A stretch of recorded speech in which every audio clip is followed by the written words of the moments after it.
Hey guys, Lex here again, and today I bring you my Nightfall build. This is a shield that I wanted to mess around with ever since GGG released that teaser video a while back, and it has been an interesting experience. A lot of creators were kind of trashing it and saying it was mid for various reasons. I was like, all right, let me get my hands on the thing and we'll see what's up.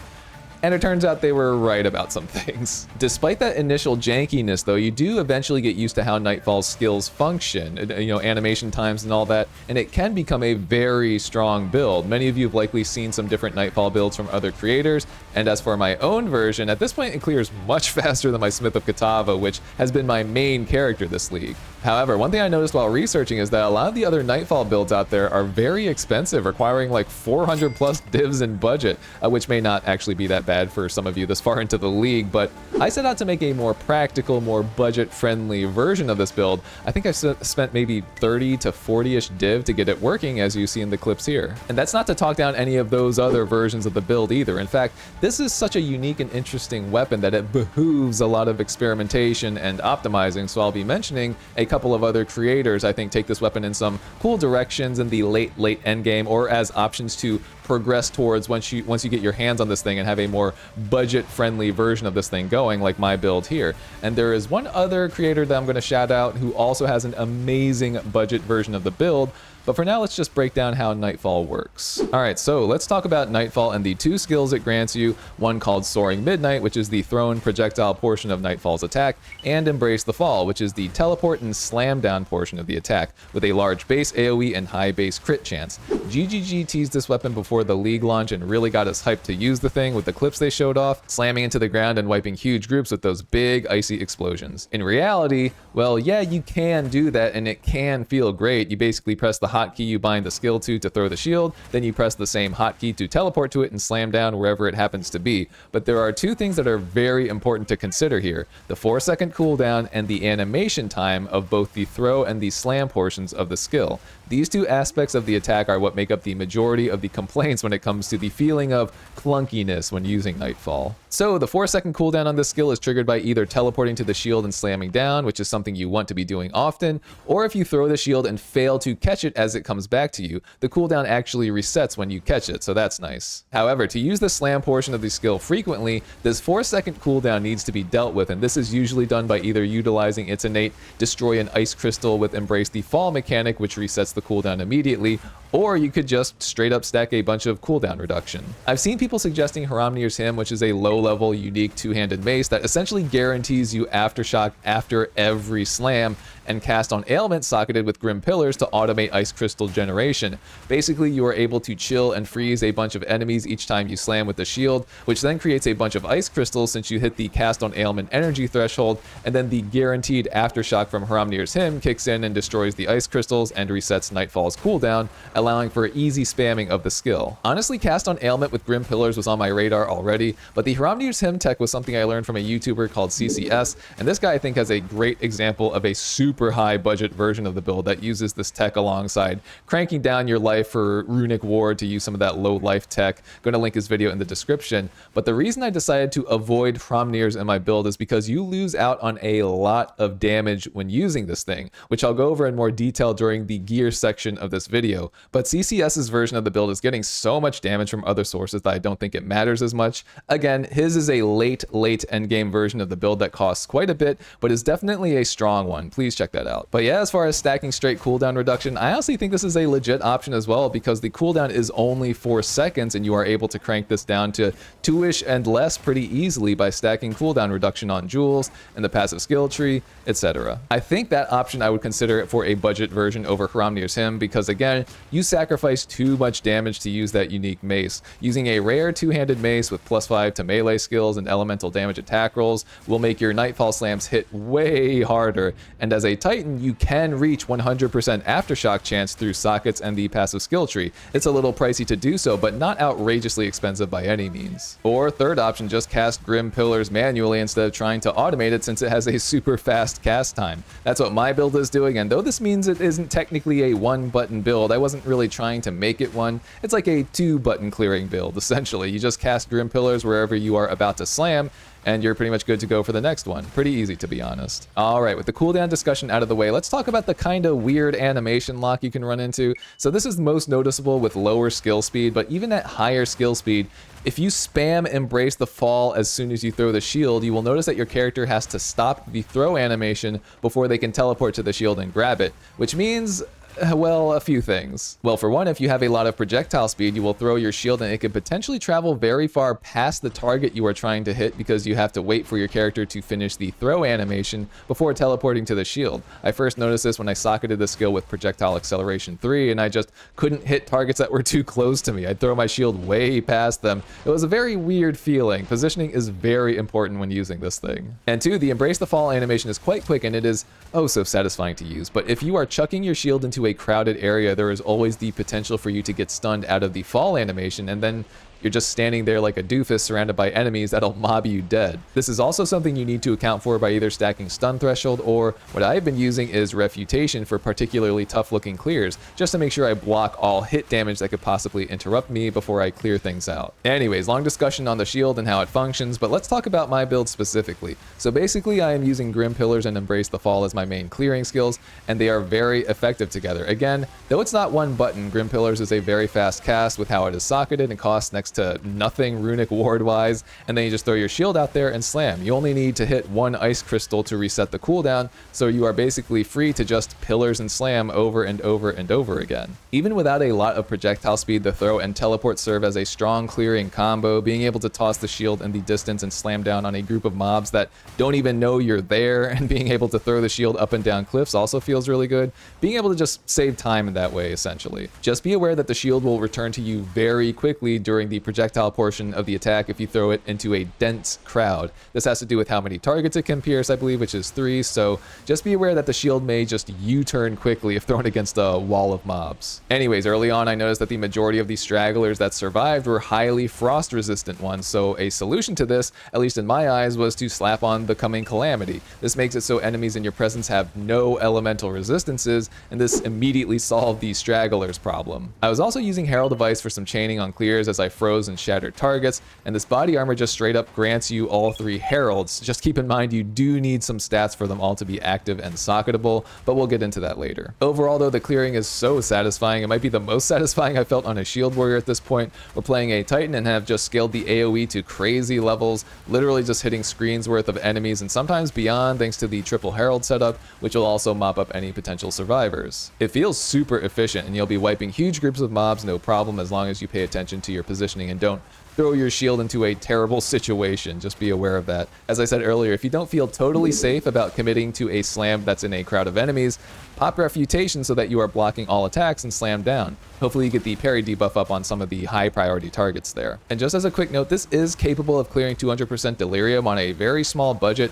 However, I would just be very cautious with how you proceed. Again, this isn't the most defensive build I've made. This is more offensive. We're kind of adopting the best defense is a strong offense philosophy here. So really your defense comes from Refutation and just the fact that you're obliterating the mobs before they can do anything to you. So just keep that in mind, and again, be very cautious with your positioning and your throws during 200% delirious maps if you try to do that. It's a little scary, but it is fully capable of clearing them, and it's very strong doing so. It wipes the mobs very quickly, so it is possible, and I've been farming them myself. As far as bossing goes, first off, we swap to weapon set 2, and we just fight the boss with weapon set 2. No skills need to be set to specific weapon sets, but we do want to make sure we are in weapon set 2 when fighting the boss, so instead of fiddling around with gem swapping and all that, just open up your skill screen and make sure you are using weapon set 2 for bossing, and weapon set 1 for clearing. But yeah, we have an interesting combo here, so basically we want to hit the boss with slams empowered by Infernal Cry, and that's basically it. I basically start by casting Grim Pillars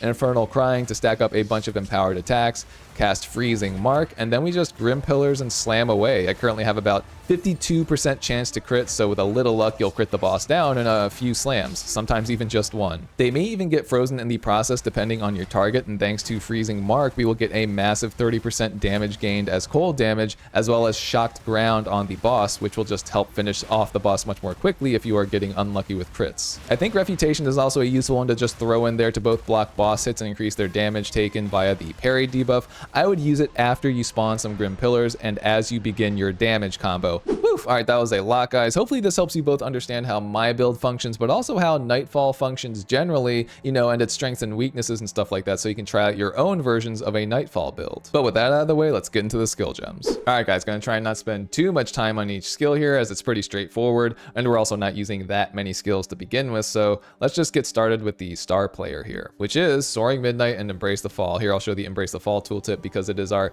main clearing skill, and it has a really huge base AoE and base crit chance, as you can see, and we're really interested in scaling those up, and it makes it a just crazy good clearing ability. But yeah, let's talk about the support gems. So first we have Aftershock 2, which grants us an additional 35% chance to Aftershock. Obviously we want 100%, and I think we're at 75% now. Let me check here. Yep, there we go. So we're at 75%, which is really good. 3 out of every 4 slams we do are going to have that Aftershock, which is like essentially double damage, actually a little bit more with how we respect. But it's not 100%, and we want to get there eventually by using an Aldor's Legacy on a Haramnir's Hymn, which will turn that unique power from that two-handed mace into a socketable, which will give you that last 25% to Aftershock, so you'll be able to reach that 100% chance. That is the goal eventually, but right now for the budget version, we're sticking with 75%. And then after that, we have Fist of War 3, which is giving us ancestrally boosted attacks every 14 seconds on top of doubling the effect of ancestrally boosted attacks. So that ancestral boost gives us a little extra damage and a little extra AoE, and this is doubling that effect, which makes it really strong. So this is once every 14 seconds. That's supposed to be a downside, but since we're Titan, we are at a baseline ancestrally boosting every other slam. So every other slam is being ancestrally boosted. We can kind of bypass the downside of the support gem, on top of our passive skill tree also allowing us to ancestrally boost attacks after heavy stunning. I think it's rare or unique enemies, we'll go over it in a second, but that is allowing us to do way more ancestrally boosted attacks than this should allow us to. So we're actually getting way more than just 1 every 14 seconds, so it feels really good to use the support gem here. Then we have Elemental Armament 2 here for just some obvious, you know, more damage, more elemental damage on the attack. But then we have 2 interesting ones at the end here that I don't see a ton of other creators using. So the first one is Momentum, which I think is huge because after moving at least 2 meters with the supported skill, this grants you 40% more damage, which is honestly really strong. 1 meter is basically melee range, so we are pretty much getting the full bonuses of this gem, and more damage is very strong, stronger than increased damage or damage gained usually, because this is just scaling your total damage at the end of all of those increased and gained calculations. So it's just a lot of damage for basically no condition at all on this build, trust me. And then we have Verglas, or Verglas, I'm not sure how to pronounce it, but this is where I must mention a fellow content creator, Fintusius, who, as I mentioned earlier, came up with his own budget version of a Nightfall build where he is scaling Ice Crystal health and exposure magnitude to deal his damage.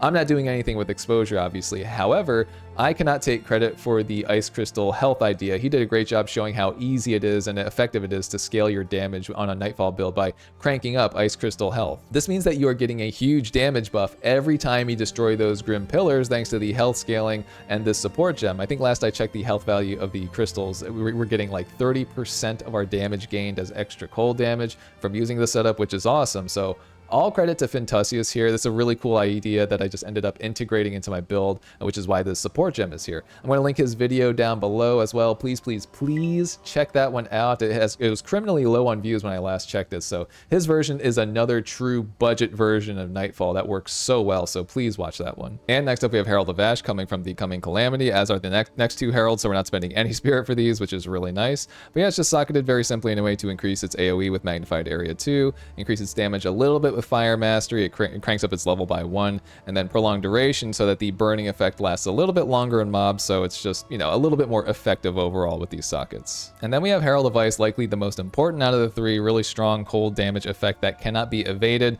very important and very useful in case you happen to roll, like, you know, the evasion modifier on the map or something like that. But yeah, it is socketed in a way to increase its AoE with Magnified Area 2 once again, and then the rest are just kind of aimed at cranking up its damage. You can see Elemental Armament 2 again, more damage, Cold Attunement, gain extra cold damage. Elemental Focus, we're not really interested in freezing with this particular ability. All the freezing and chill effect is going to be coming from the Embrace the Fall from the Nightfall skills, so this is just more damage again, and we don't care about the Elemental Ailments downside here. It can't inflict Elemental Ailments, it's totally fine.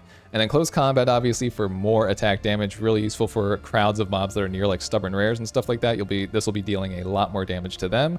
Yeah, this is doing a lot of work for us while clearing. As an alternative, you can make Herald of Ice actually chain its effect, and I want to give another quick shout out to Leosport, who popularized this combo and has a great explanation of how this chaining functions. I'll link his video below in the description box as well. But yeah, basically, if you socket Herald of Ice with these three things, Armor Explosion, Armor Demolisher, and Stun 2, and you have a way to deal physical damage, you know, by maybe putting a gain as physical damage roll on your weapon or something like that, Herald of Ice can actually chain and can chain mobs off your screen if there's enough of them. So this is another interesting potential. Clearing feels pretty strong already, but if you wanted it to be even more ridiculous, this is an option you could pursue.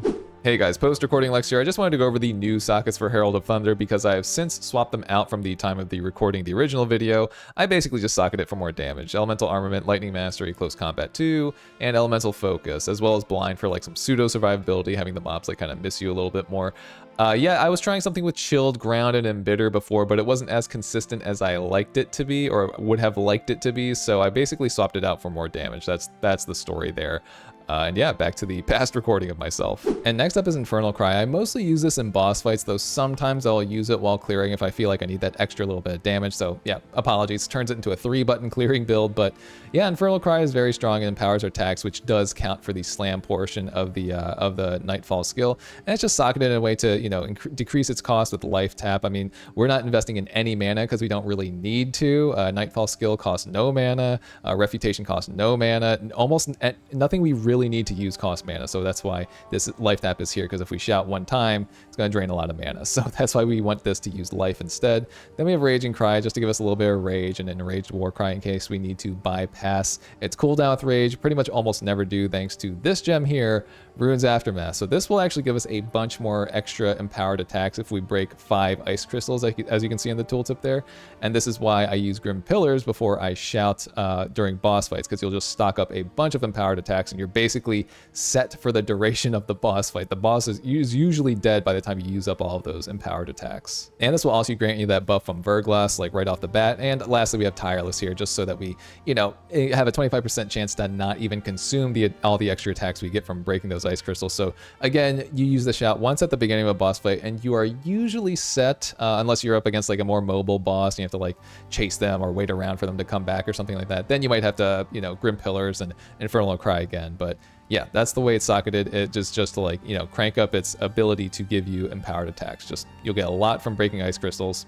That's all there is to say. All right, Resonating Shield, let's scroll down, is socketed in a way to like break more armor and do more damage. But I mean, honestly, I might play around with a lot of these. This is very flexible as far as what you prefer here. I'm mostly using Resonating Shield right after an Embrace the Fall Slam, just to like have an active block effect up in case there's something alive or there's some ground novas or effects that I'm a little scared of that I know I can block if it's hit damage. So usually I'm Resonating right after an Embrace the Fall Slam, but it's mostly socketed in a way to break more armor, deal some damage, and to give us some rage. So we have Auric Smelting here. You can just use the regular armor break support gem here if you don't want to use this, but yeah, this is just for a little extra utility. If you use this on bosses, they'll take an extra 5% increased physical damage permanently for the rest of the fight. So again, kind of useful. You just get that quick little 5% increase. And you could, if you want to like loop this with Exploit Weakness to like crank up this to a total of 20% extra damage taken permanently in a boss fight. But I find that's kind of unnecessary here, especially since we're doing mostly cold damage. So we don't really need this. Then we have Rage here again. You can build up Rage at the beginning of a boss fight or during your clearing if you want to throw in a couple taps here and there. Armor Explosion, again, just to kind of help with the clearing. I don't think you really need this. You could swap this out for anything you want, maybe like Rapid Attacks too or something like that. Stern's Mountain I do think is pretty useful. So this means that if you block an attack while channeling this, any other attack you use that isn't an active block skill will deal 20% more damage. So this is honestly a pretty useful one. I wasn't so sure about the support gem at first, but it's kind of grown on me. It is very useful, especially if you like, you know, make sure that you block, you know, you like kind of put yourself in situations where you're going to block something. So kind of useful if you assure it and you get that 20% more damage on everything else. And then Cold Attunement for just, again, more damage. Just we're cranking up cold damage, might as well crank up the damage a little bit with this support gem. All right, and then we have Time of Need here. You could run this or Scavenge Plating. Again, I'm not really too concerned about the defenses here. I don't know if that's a hot take, but really, it's just we're such an aggressive clearer. I haven't had too much fear about dying. Again, Refutation down below, we'll talk about that in a second, just makes me block all hits that I could be scared of while clearing. And if you're just using that, you know, cleverly and at the right times, you're usually okay. So Time of Need is here just because I find it useful for those times where if you do get tapped, or if you have like a bad curse on you or something, this will, or like an ignite especially, this will heal you and get rid of it periodically. So this is very useful for that. I found this a little bit more useful than Scavenge Plating for survivability on this build. But yeah, it's just socketed again in a way to help with survivability mostly. Cannibalism helps a lot while clearing. You'll just be healing as you wipe things out. Precision, I honestly think this is very important. I would make sure you check the tooltips on your skills to make sure you have 100% accuracy at all ranges, because you want to be clearing and making sure you're hitting with those big AoEs we're dealing with this build. Vitality 2, just regenerating more health over time. Again, just, you know, survivability, it's useful to me. And then cooldown recovery 2. This will make this particular skill heal a little bit more frequently. So very useful to sock it in here. And yeah, that's that. But yeah, let's talk about Refutation. So this is here mostly for survivability. It does have the parry debuff, which is really useful. Again, 50% more damage is insane. If you can manage to get that on bosses, I would recommend it. And this will happen just kind of naturally on mobs if you're using this correctly. This costs all of your runic ward, however. It will increase your stun threshold by the percent of runic ward it consumes, but you have to be a little careful here because you cannot Grim Pillars right after. So when I can, or if I plan on using this, I usually Grim Pillars before I use Refutation so that there are some pillars there for me to slam into and reset the cooldown with, instead of me using Refutation, being out of runic ward, and then being like, oh, I can't Grim Pillars because I'm out of runic ward. But yeah, it's just socketed in a way to increase its buff duration with prolonged duration 2. It's Ares Impatience, so this will use a little bit of your life and mana to you know, make the cooldown recovery very quickly. You will be able to use this fairly often. I know it was nerfed and you don't recover the cooldown as the buff is active, so that's unfortunate, but this definitely helps a lot with us being able to use it more frequently. And then we have rapid casting, again, sorry, did I say rapid? Rapid casting to make sure that we're using this, you know, we cast it and it doesn't take as long to cast. The animation time is faster, so we're less vulnerable. It's, you know, I think it's useful to have here. And then mobility, again, kind of a similar idea here where we are able to move a little faster while casting this. I don't like feeling like I'm stuck in any way when using this. And even though it's a fast cast without these two, I just find that these are very useful to have here. All right, next up is Freezing Mark. And I cast this on bosses for sure, but I do actually cast this while clearing, actually over Infernal Cry, because we actually gain damage as cold with this ability when it goes off. And we are increasing our cold damage on the passive skill tree in certain ways. So I do find this to be pretty useful, and I think I notice more damage coming out of this thing anyway while clearing with it. Over Infernal Cry, that is. But yeah, basically I just cast this before I Grim Pillars every now and then, since this is just such a strong buff, and it instantly triggers once you slam down, as long as the mob is still alive, and then you just get that extra gain, 30% damage as cold damage, and it's just rolling for like 12-ish, or no, sorry, I think it's 14-second buff time, so you don't have to use it that often, and it's really strong. So honestly, I do recommend it if you want to make this like a 3-button build. Cast Freezing Mark, and then you Grim Pillars, and then you slam, and then you're good to just Grim Pillars and slam for a bit while the buff is up on you. But yeah, let's go over the support. So we have Rapid Casting 2 to speed up the animation time. Again, we want to be back in control of our character and able to act sooner rather than later, so this helps just a little bit. Prolonged Duration 2 for longer buff time. Magnified Area 2, I'm not sure if I'm going to keep this here actually, because I was under the impression that it affects Charged Mark, so I'm not sure. I might swap this out, maybe again for something like Mobility in the previous skill.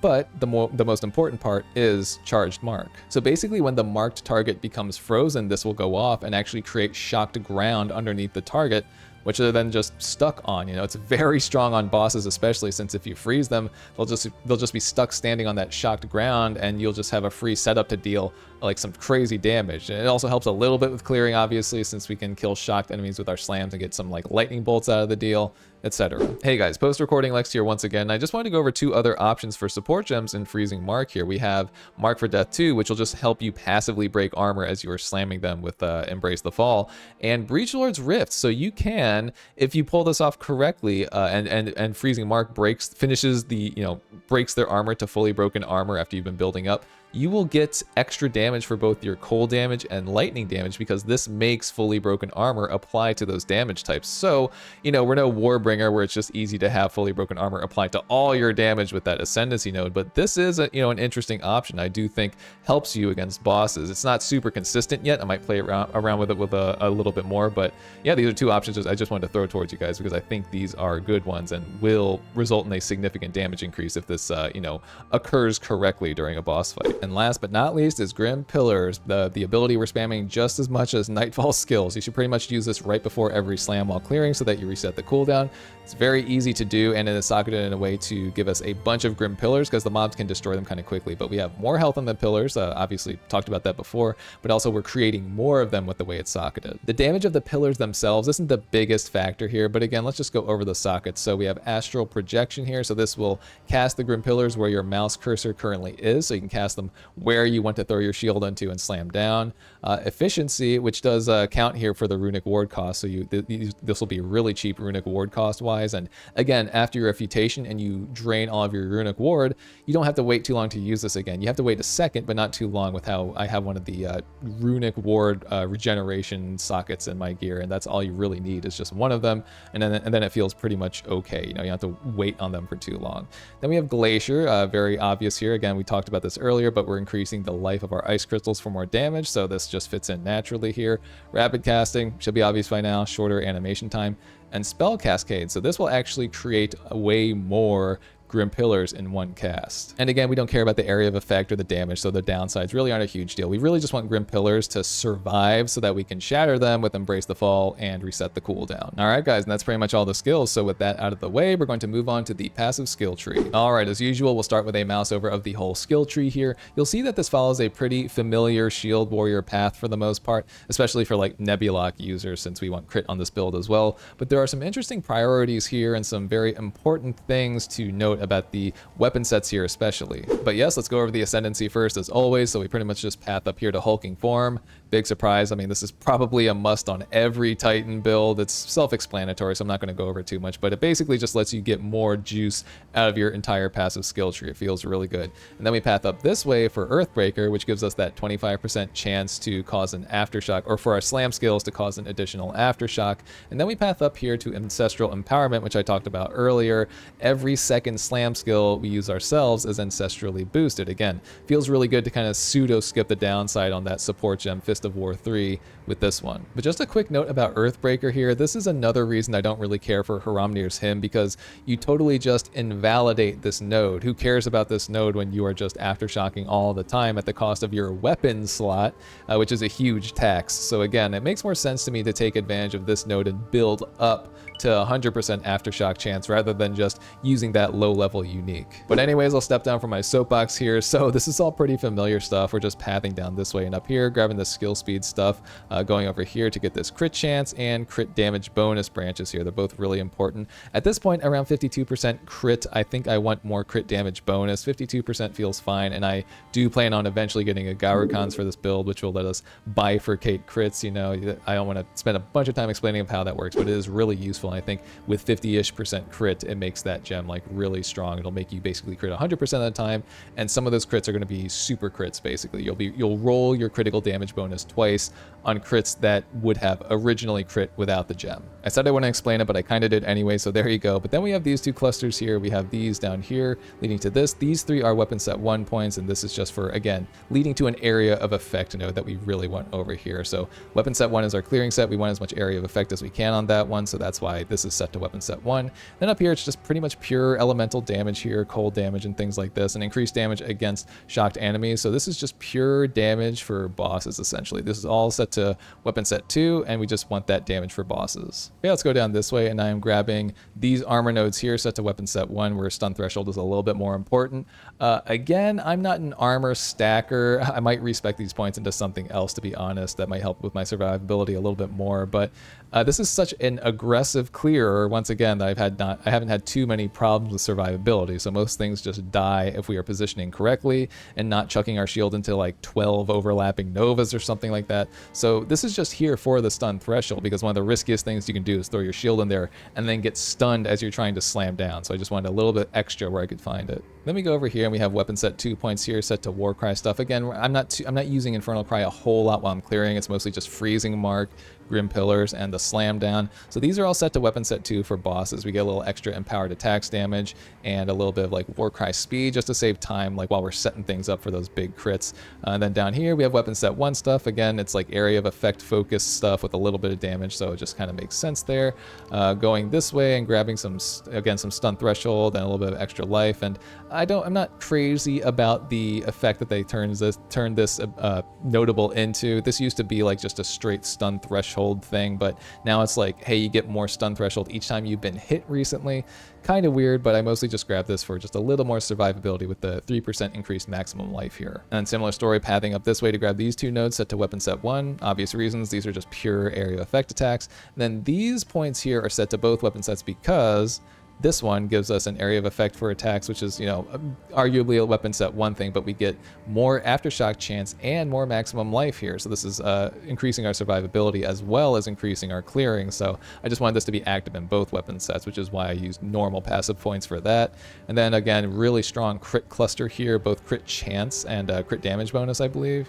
Yeah, that's right. So I'm just mousing over them. So crit chance on like the left-ish branch here, and then crit damage bonus on the right-ish branch here. You just get a little bit of both from all of these, so it's really strong to have in both weapon sets once again. Anyway, some extra attack damage here. Honestly, I'm not that crazy about these clusters anymore. I might consider moving these to something else wherever it makes sense to. This is just for more damage kind of as we're clearing and as we're doing things. It's set to both weapon sets. And then we have this weapon set 2 cluster here, again, for empowered attacks. That's why I'm mostly using Infernal Cries during boss fights, so I want the empowered attacks damage here to crank up our boss killing damage, and this is just like empowers an extra attack just to make sure we don't run out. We just need to Infernal Cry once and break those Grim Pillars, and then we have a bunch of empowered attacks that we can just throw at the boss, and usually we're able to kill the bosses before we run out of them. But then we have this really interesting and very relevant ancestrally boosted cluster here. I'll just mouse over some of them real quick, but the topmost branch is concerned with damage and stun buildup, which is why just these two are set to weapon set 2. Just I had some spare ones lying around and it made sense to get some extra damage for, again, boss killing by placing them here,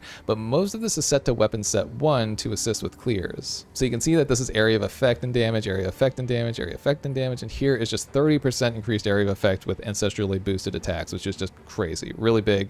And then we have some more damage and stun build up here, and then this one is also very useful for clearing. So the next attack we use within 4 seconds after heavy stunning a rare or unique enemy is ancestrally boosted, and just a big damage, crank up, and on top of that, it's 30% increased damage. So yeah, this is a really interesting node because we are heavy stunning things all the time as we are clearing. So this is often happening. You are ancestrally boosting many of your slams. I don't see many slams that aren't ancestrally boosted. Again, we are bypassing that 14-second cooldown with the Fist of War 3 support gem. We're getting so much benefit out of that thing since it doubles the effect of ancestrally boosted attacks.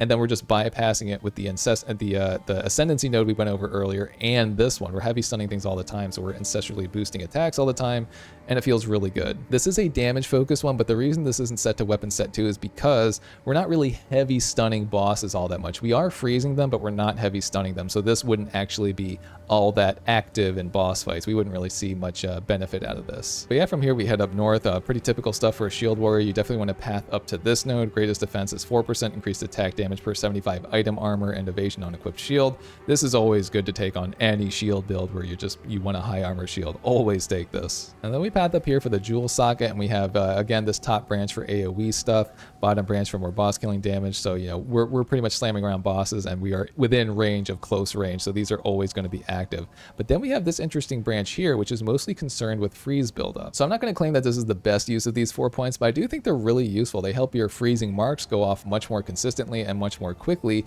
both on pinnacles and while clearing. So when you see like a stubborn rare that's left over after you've cleared a bunch of mobs, they're usually frozen because of this, and you can just do with them what you will. Set up another really strong slam combo, and on pinnacle bosses, similar story. You are able to get the freezing mark to go off a little bit sooner, then they're just frozen and on shocked ground, and you can just kind of set up whatever you want. Likely another Grim Pillars, Infernal Cry, and then slam, etc. Whatever. It just kind of depends on the situation, but I do find it to be very helpful. So that's why those are there, but let's move on down to the more typical stuff.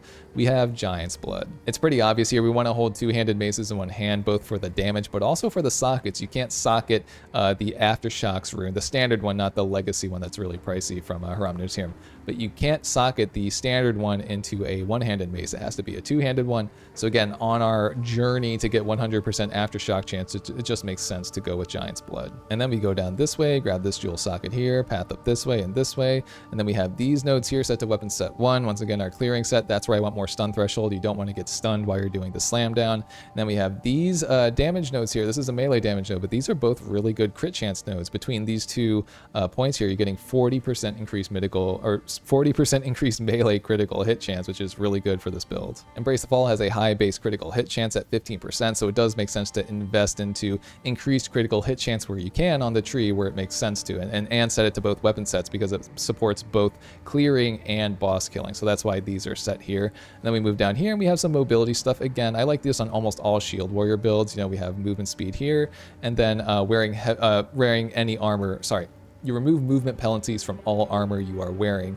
And you might argue that, hey, we're using the shield to move around mostly anyway, but you will notice that these nodes help a lot when it comes to positioning. Like, you want to position yourself in the right way while the shield is traveling, and you want to avoid things. I don't like to feel sluggish in case some stuff like projectiles or some effects are coming my way as I'm waiting for the shield to get in the right spot for a slam. So that's why I invested into the mobility stuff here. Again, though, you could make an argument for not using the stuff. I would probably agree with you. You could probably like invest in more damage or something else across the board, or more survivability even. But yeah, as we path over here, we get this other jewel socket here, and then we go down this way for, again, set to both weapon sets. We get some AoE and damage down here. We set it to both weapon sets mostly for this notable here. We want some cooldown recovery for some of the cooldown skills we're using, like what's it called, Refutation and the War Cry and all that, and just in case we happen to mess up the Grim Pillars slam combo, but that rarely happens. You'll eventually get used to it. It's like muscle memory. You just use Grim Pillars and the distance wherever you want to throw your shield to.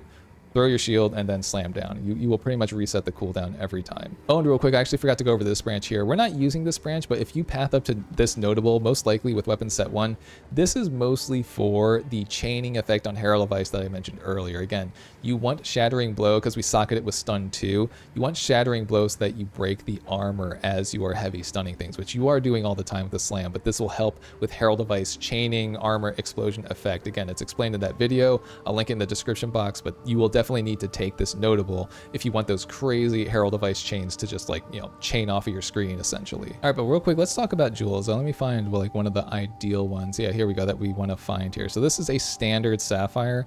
This thing has like everything I would want, except for the increased chaos damage. We get a decent roll on increased cold damage, increased critical hit chance, and increased critical damage bonus.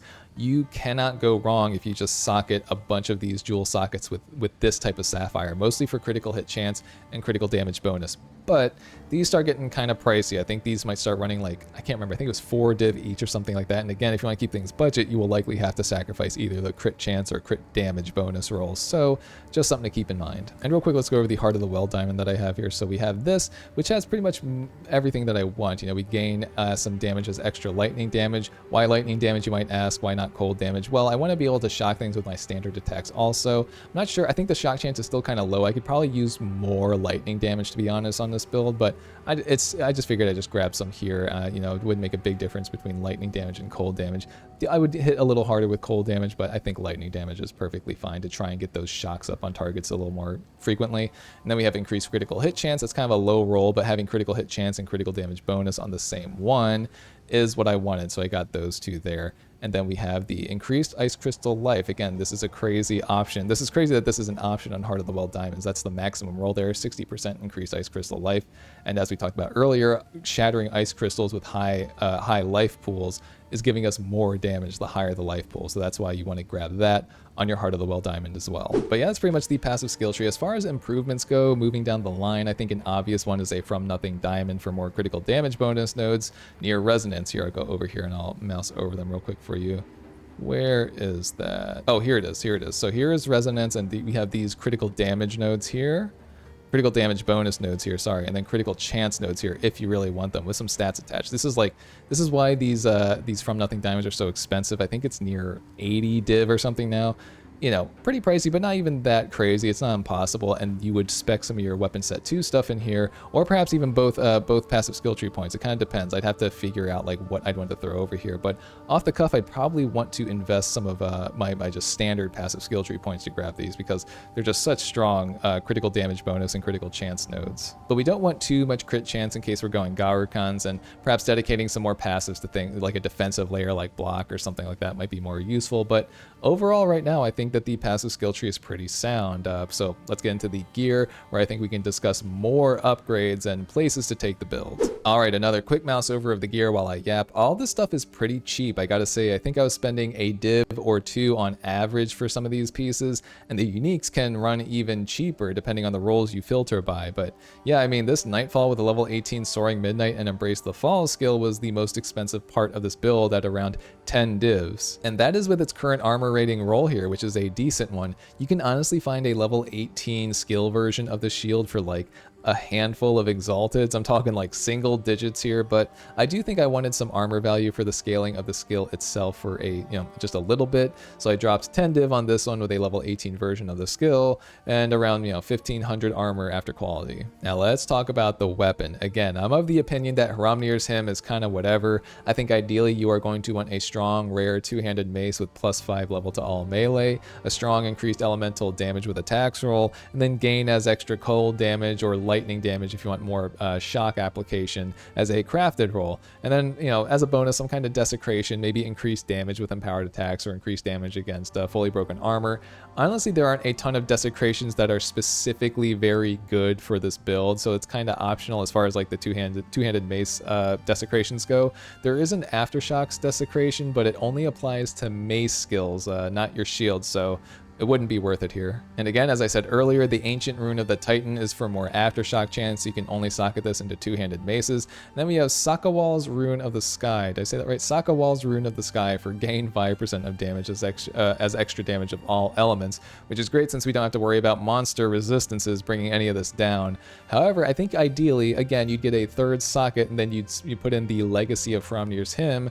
I won't use the mace itself, but I'll gladly use the socket form, which will get you to that 100% Aftershock chance on this build, which is the dream. I mean, that's a pricey upgrade, so that's thinking a little bit more down the line, but it's totally worth it on this build. And then we have the Coming Calamity, granting us the triple Herald setup. Again, you do need the stats to be able to socket those 3 Heralds with support gems, which is why I'm also running Astromentus up here, which fixes all of those stat requirements essentially. And for some reason, this is pretty cheap in the league. You can get some low rolled ones for a handful of Exalted. Again, obviously I recommend some of the higher rolled ones, which are still only around like 90 Exalted or something. So, at the making of this video at least. So it's definitely worth it. I also want to go over the anointment here, guys. Let me mouse over it. So this is Ice Walls. This is also a super budget, super cheap anointment, guys. No isolation, no disgust needed for this one. This essentially allows our Grim Pillars to grant us that buff that allows us to gain that extra 30% of our damage as cold. Since we are scaling that damage with Ice Crystal Life, and that Verglass support gem feels really strong. And again, Fintusius, all credit goes to that creator. Please check out his video below. It's a great one, and he came up with that whole idea. But yeah, just to finish talking about the Coming Calamity here. So I mean, there's not much else to say, honestly. Its stats are kind of nice for a unique item, especially for the percent to all elemental resistances. But yes, most importantly, enemies in our presence have no elemental resistances, so we are hitting things without worry of damage reduction from resistances. I also have this like cold focused breach ring here just to crank up the cold damage via cold damage to attacks roll, increased cold damage roll, and just a cold resistance roll, so we can scale all 3 efficiently using the respective catalyst. It's a pretty big chunk of damage on this one. The other ring is kind of crappy, to be honest. I'll just mouse over it. I wish I could fit another strong, like cold focused breach ring here, but I need a big chunk of fire resist, so I'll have to juggle some of the other stuff around to make it happen. And then the rest is just business as usual. Make sure you're hitting your elemental and chaos resist where you can. I do think getting chaos resist on your belt and on your helmet is useful because they tend not to crank up the price so much as, if you try to get chaos resist on your gloves with +2 melee skills, you're looking at a pretty expensive pair of gloves. So I try to get them on things like the belt, the helmets, perhaps the boots, things like that. But do be aware that you can roll crit chance on some of these pieces of equipment as well, and you want that on things like your gloves. I don't think I have any on my gloves, but I do have a crit chance roll on my helmet. You can see right there, 31% increased critical hit chance, and that's really useful again for this build to crank up that base crit chance of Embrace the Fall. And again, you want to get to around 50-ish with Gaurikons in mind. I think I'm at 52% right now, so I'm set. Eventually I just want to get Gaurikons, and I'll be hitting 100% crit and then super crit some of the time. But yeah, I mean, that's basically all there is to it. Again, I'm not playing the tankiest character here, but the tankiness comes from like the positioning and making sure you're not slamming in a terrible situation, and smart use of resonating shields, active block effect, as well as refutation. I found that's all I really needed to make it through things like 200% delirious maps and any of the pinnacles currently in the game. Well, that's about it, guys. Hopefully the video wasn't too long, but I hope you guys enjoyed the build, or at least learned a bit about how Nightfall functions to inspire a build of your own, both from this video or some of the creators I shouted out. Keep an eye out for more videos. I know this one took a long time and I apologize for that, but what can I say? I'm a thorough experimenter. The next one should be faster though. I have the final update on my Smith of Kitava build coming up, and then an update on my Spear and Shield Bleed Titan, but also there is a Warbringer build in the mix that I want to make a video on, as well as some other shorter video ideas floating around. But yeah, that's gonna be it for this one, guys. I will see you next time.